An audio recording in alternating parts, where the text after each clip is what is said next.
The Gewehr 1888, also known as the commission rifle, was Germany's first smokeless powder rifle, but only served on the front lines for 10 years before being replaced. Its carbine variant, however, served much longer. In this video, I'll be comparing the two.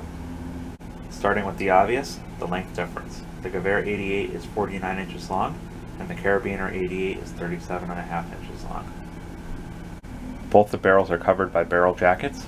However, the sleeve on the Kar 88 isn't simply a cut-down Gewehr 1888 barrel jacket, it has a different taper to it.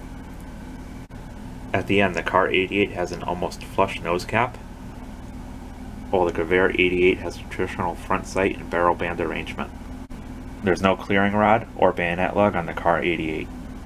The middle bands are different, both in shape and how the rifles are slung.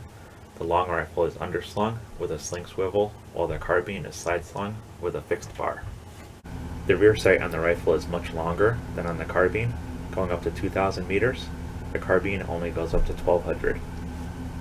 Different arsenals made different models. Spandau, Danzig, Amberg, Steyr, and Loeb all made Gewehr 88s. VC Schilling and CG Haenel made Kar 88s. The Erfurt arsenal was the only one to make both.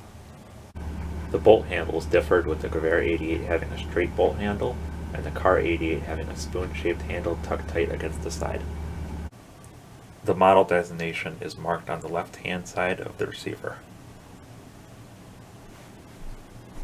Though both rifle models saw numerous updates throughout their service life, both active and in reserves, the Kar 88 never had the major 8805 update that converted from en bloc to stripper clip loading.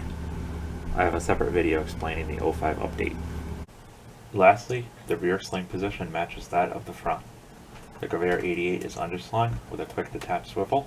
The Kar 88 has a cutout on the side of the buttstock through which the sling is attached.